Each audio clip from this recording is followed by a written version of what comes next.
আসসালামু আলাইকুম সবাইকে। আপনারা সবাই কেমন আছেন? আমরা আল্লাহর রহমতে ভালো আছি। তো সবাইকে বাগান বিলাসে ফুলের শুভেচ্ছা দিয়ে ব্লগটা শুরু করতেছি। এই যে আমার বেলকুনিতে ছোট্ট একটা বাগান বিলাসের গাছ, দুইটা গাছ আছে, একটা গোলাপি কালার আর একটা হলুদ আর কমলা। তো এই যে বাবা ছেলে দোকানে যাচ্ছে, তো ইরফান তো জেদ করতেছে ওর বাবার কাছ থেকে ব্যাগ নেওয়ার জন্য। তো দোকানে যাওয়ার সময় ওর বাবাকে ছাড়া অন্য কাউকে চেনে না, এমনকি কারো হাত পর্যন্ত ধরতে দেয় না। তো বাবার ছেলে দোকানে চলে গেল। তো আমার গাছে আবার নতুন করে ফুল আসতেছে, তো ফুলগুলা যখন ফুটবে অনেক সুন্দর দেখা যাবে। তো গাছে পানি দিতে হবে, গাছের গোড়াগুলো শুকিয়ে গেছে। আর বেলকুনিটা অনেক নোংরা হয় যেহেতু রাস্তা পাশে বড় বেলকুনিটা। আর এই যে পাথরকুচির গাছ, তো অনেক সুন্দর ফুল ফুটছে। প্রত্যেকটা গাছের গোড়ায় শুকিয়ে গিয়েছে, তো পানি দিতে হবে আর বেলকুনিটাও পরিষ্কার করতে হবে, নোংরা হয়ে গেছে। তো আমি সকালবেলা ঘুম থেকে উঠে কোনো কাজই হয়নি। আইমানের আব্বু খাওয়া দাওয়া করেনি, ওরকমই চলে গেল, তাকে নাকি খাইতে ইচ্ছা করতেছে না। তো কালকে রাত্রে আমরা তো ঘুম আসছিলাম মা ছেলে, আর আইমানের আব্বু একা এসে খাওয়া দাওয়া করেছে। তরকারি ছিল, তো সেগুলো নিয়ে কেমন করে খাইছে জানি না, অনেক তরকারি আছে। তো সেই তরকারিগুলো এখন জাল দেব, না হলে নষ্ট হয়ে যাবে। তারপরে ঘরবাড়ি ঝাড়াঝাড়ি করিনি, তো ঘরবাড়িগুলো পরিষ্কার করে নেব। ঘুম থেকে উঠছি, বেডটাও ঠিক করিনি, তো বেড গুছাগুছি করব। তো কাজগুলো সেরে নিতে হবে, আইমান চলে আসবে। আয়মান আসলো দোকান থেকে, কেক খাচ্ছে। এই যে কেক ফেলে দিল। আর ওই আসার আগে আমি বাসার সব কাজ সেরে রাখলাম। তো ফুলের গাছগুলোতে পানি দিলাম, বেলকুনির দরজাটা লাগাই নাই, তো এখন লেগে দিব। সরো সরো, ওদিক যাওয়া যাবে না, তুমি গাছের পাতা সব ছিঁড়ে ফেলান। দেখছো কত জেদ আয়মানের আব্বু, তোমার ছেলে কত জেদ করে। তো ঘর বাড়ি সব ঝাড়াঝাড়ি করে পরিষ্কার করে নিলাম। আর রান্না করতেছিলাম, আজকে তো রান্না করব একটু। এই যে ভাত রান্না হয়ে গেল, সুজি নিয়ে আসছে আয়মানের, তরকারি ছিল সেগুলো জাল দিলাম। যে কত রান্না আছে, কিন্তু কালকে পালং শাক নিয়ে আসছে, তো শাকটা রান্না করব। আর ছেলের জন্য একটু খিচুড়ি রান্না করব। তার আগে কেকটা উঠাই ফেলি, না হলে এটা আর থাকবে না, খাওয়া তো যাবে না। কিন্তু আমার ছেলে এটা পুরো ঘর মাখামাখি করবে। আমি এক্ষুনি ঘর বাড়ি সব ঝাড়ু দিলাম। তাই খাবে না নিচো কেন? ময়লাগুলো ভর্তি হয়ে গেছে, ময়লাগুলো ফেলে দিয়ে আসতে হবে। কান্না করে কেন? কান্না করো না, আসো আসো কোলে নিব, আসো, খিদা লাগছে, না খাইয়ে গেছে। ছেলে খিচুড়ি রান্না করলাম। আয়মানের নানি ফোন দিয়েছিল, আয়মান আর তার নানি কথা বলল। কথা তো বলে না, দুষ্টুমি করে শুধু, সেরকম তো কথা বলতেও পারে না। এই যে খিচুড়ি রান্না করলাম, তো এখন মা ছেলে আমরা খাবো। সকাল থেকে কিছু খাওয়া হয়নি। ছেলে কোথায় বসে আছে? সোফাটা কোন দিক নিয়ে গেছে? খাবার নিয়ে আসলাম, ছেলের জন্য এক সাইডে ঘি দিয়েছি, আর মুরগির মাংস আলু নিয়েছি, শাক ভাজি করবো।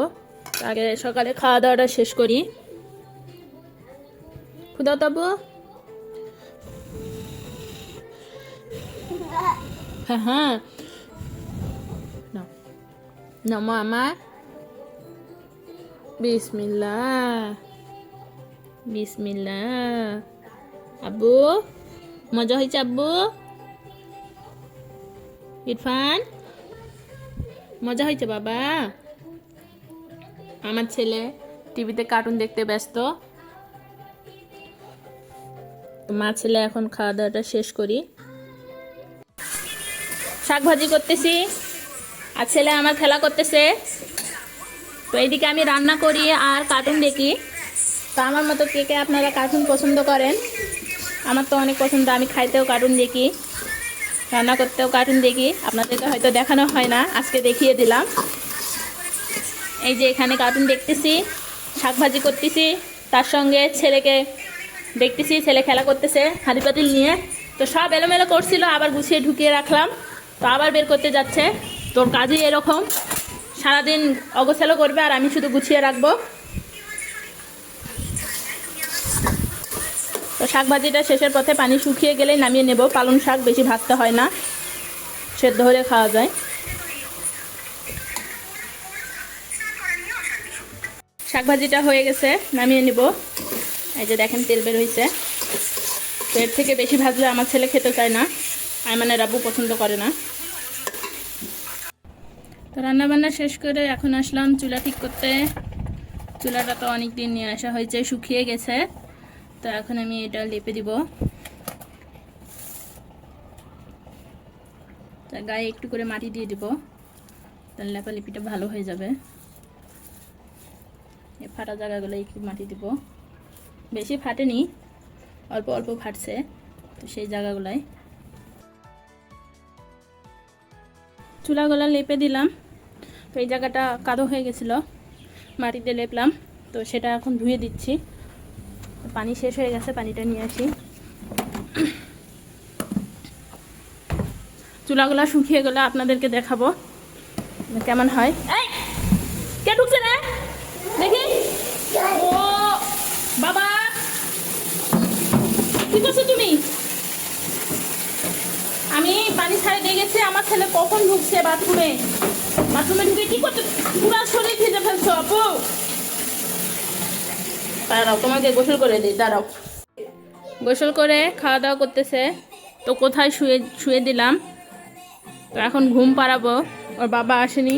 এই সময়টা যদি ঘুম না পাড়ায় তাহলে আর ঘুমাতে চায় না, আর দেরি করে ঘুমাইলে, কালকে তো আমরা ঘুম আসছিলাম, ঘুম থেকে আর উঠতে পারিনি। আজকে সকালে ঘুম থেকে উঠছি, মাঝখানে আমি একবার উঠছিলাম ঘুম থেকে। তো ঘুম থেকে উঠে আমি তো অবাক হয়ে গেছি যে এত ঘুম আসছি। আইমানের আব্বু তো আমাদেরকে ডাকেনি, ওই নিজের মতো করে খাওয়া দাওয়া করে ঘুম আসছিল। চলো চলো ঘুমাবো, চলো দেখি ছেলেকে ঘুম পাড়াই। আইমানের আব্বু আসছে, ভাত খাচ্ছে, আর আমার ছেলে ঘুম আসেনি। আইমানও ভাত খাচ্ছে শাক দিয়ে, এই যে পালং শাক। ও নামতিছে, থাকতেছে না, ও কি করবে বুঝতে পারতেছে না, বুঝছো? আসো, ঘুম নাই চোখে। কালকের মতো আমরা ঘুমাবো, পরের দিন সকালবেলা ঘুম থেকে উঠবো। ওরা সেদিন নিচে গেল না, বিকালে ঘুম আসলো না, তখন মানে সেদিন থেকে রুটিনটা চেঞ্জ হয়ে গেছে। কই উঠতিস? ভাত দিব? ভাত নিবে?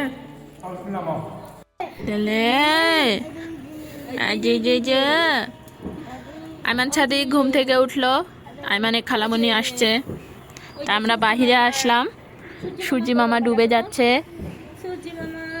দেখো সূর্যটার যে ইয়াটা, দেখো ধানের জমি পড়ছে, কত সুন্দর লাগতেছে, দেখো তামান্না। আর এই জমিগুলো না তো চাষ শুরু হয়ে যাচ্ছে, দেখো। ভালোই লাগতেছে, খালি চোখে অনেক সুন্দর। আজকে চুলাগুলো লেপে দিয়েছিলাম, তো চুলাগুলো শুকিয়ে গেছে, দেখেন কেমন লাগতেছে। তামান্না কেমন হয়েছে রে? রান্না করবো একদিন। কি রান্না করে খাওয়া যায় বলো? এখন থেকে প্রত্যেকদিন প্রায় রান্না করবো। একদিন খিচুড়ি রান্না করে খেতে হবে প্রথমে, ওটা খালি মাখে দিয়ে তুলে দাও। সবকিছু করে রান্না করা যাবে? প্রথমে অত চাপ দিলে হবে চুলাতে? না, আস্তে আস্তে করে রান্না করতে হবে। প্রথমে কোনটাই রান্না করব? ছোটটাই রান্না করব, আর যেদিন বেশি রান্না করব সেদিন বড়টাই রান্না করব, তাই না? চুলাগুলো কেমন হয়েছে অবশ্যই জানাবেন। চুলাগুলো লেপে দিয়েছি, তো অনেক ভালো লাগতেছে, লাল থেকে সাদা হয়ে গেছে। কি বলতেছেন?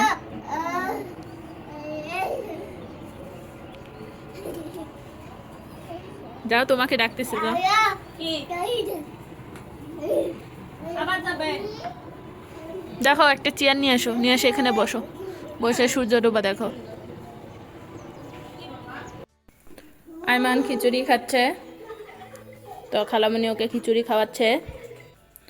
আর আমি রান্নাঘরে ছেলের জন্য সুজি রান্না করলাম, মুরগি মাংস ছিল সেগুলো জাল দিলাম। তো সন্ধ্যার দিক ভাবতেছি কালাই রুটি বানাবো। তো এখানে আটা বের করে নিয়েছি, তো আটাটা এখন মেখে নেব। রুটির সঙ্গে বেগুন ভর্তা বানাবো। তো আগে আটাটা মেখে রাখি, তারপরে বেগুন ভর্তাটা বানাবো। তো এখানে আমি এর মধ্যে 1 মগ মাসকলাইয়ের আটা আর হচ্ছে 2 মগ চালের আটা দিয়েছি। তো এখন এটা আমি ঠান্ডা পানিতে আস্তে আস্তে করে একটা ডো বানিয়ে নেব।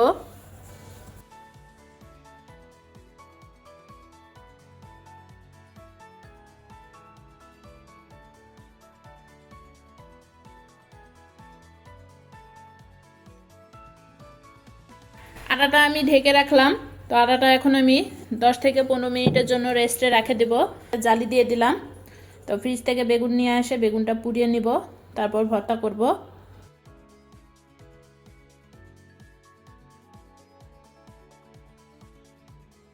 এটা ভালো করে পরিষ্কার করে নেব।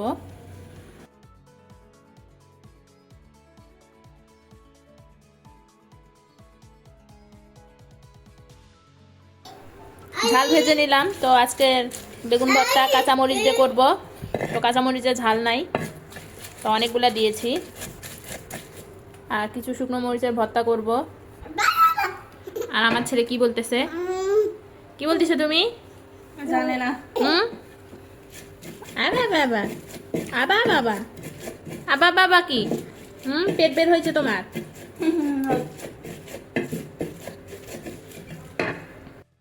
বেগুন ভর্তা করা হয়ে গেল, মরিচের ভর্তা করা হয়ে গেছে। ফোনে চার্জ ছিল না, ভিডিও করতে পারিনি। এই যে রান্নাঘরেই মোবাইল চার্জে দিয়েছিলাম। তো এখন রুটিটা বানিয়ে নিব।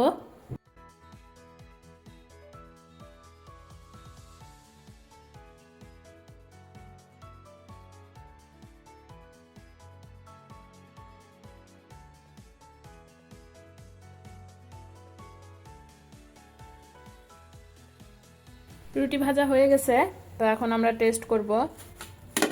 নাও তামান্না। আর বাকিগুলা যখন আইমানের আব্বু আইমানের চাচু আসবে, তো তখন ওদেরকে গরম গরম ভেজে দিব। কেমন হয়েছে?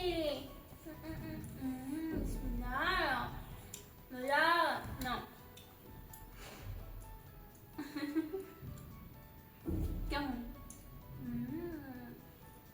তুমি তো নিতে পারবে না, এটা তুমি খেতে পারবে না। আহা, এই যে আবার ভরাই না।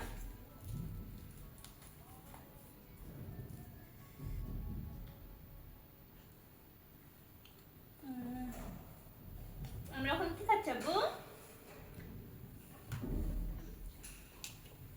আমরা এখন কালাই রুটি খাচ্ছি। তো ভালোই হয়েছে, মজার। আমার ভর্তা দিয়ে খাবে, কিন্তু ও তো ভর্তা খাতেই পারে না। তারপরে দেখেন কিভাবে নিচ্ছে।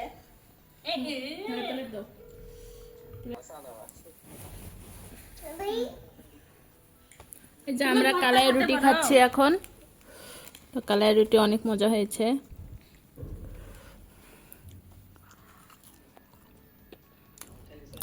খাও তামান্না।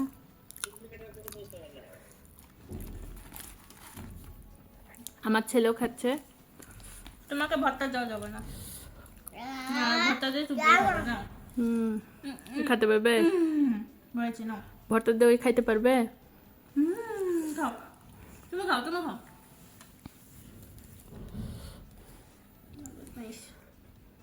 তো ভর্তা দিয়ে খাবে।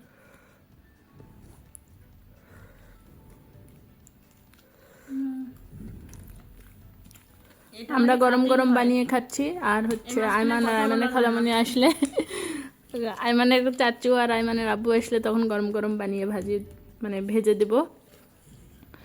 আর এটা একবার খাওয়া শুরু করলে মুখ থামানো যায় না। এটা অনেক মজা, যারা খেয়েছেন তারা তো জানেন। আর যারা খাননি তারা অবশ্যই একবার বাসায় ট্রাই করবেন, ইনশাল্লাহ ভালো লাগবে।